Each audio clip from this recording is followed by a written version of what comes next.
நவகிரக தரிசனத்திற்கு எப்படி செல்வது? நல்லதொரு நவகிரக தரிசனம் நானாவித பலன்களையும் கொடுக்கும்.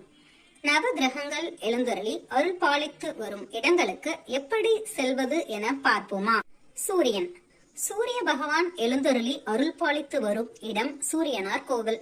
இக்கோயில் கும்பகோணம் அடுத்துள்ள ஆடுதுறையில் இருந்து 3 கிலோமீட்டர் தூரத்தில் உள்ளது. குரு. குரு பகவான் எழுந்தருளி அருள் பாலித்து வரும் இடம் ஆலங்குடி. இக்கோவில் கும்பகோணத்தில் இருந்து 17 கிலோமீட்டர் தொலைவில் உள்ளது. சனி பகவான். சனீஸ்வரன் எழுந்தருளி அருள் பாலித்து வரும் இடம் திருநள்ளாறு. இக்கோவில் மயிலாடுதுறையில் இருந்து 30 கிலோமீட்டர் தூரத்தில், காரைக்காலில் இருந்து 5 கிலோமீட்டர் தூரத்தில் உள்ளது. ராகு. ராகு பகவான் எழுந்தருளி அருள் பாலித்து வரும் இடம் திருநாகேஸ்வரம். இக்கோவில் கும்பகோணத்தில் இருந்து 6 கிலோமீட்டர் தூரத்தில் உள்ளது. கேது. கேது பகவான் எழுந்தருளி அருள் பாலித்து வரும் இடம் கீழ்பெரும்பள்ளம்.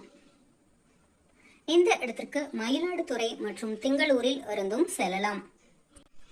சந்திரன். சந்திர பகவான் எழுந்தருளி அருள் பாலித்து வரும் இடம் திங்களூர்.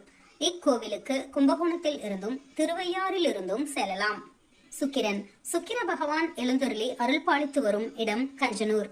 இக்கோயில் கும்பகோணம் அடுத்துள்ள ஆடுதுறையில் இருந்து 5 கிலோமீட்டர் தூரத்தில் உள்ளது.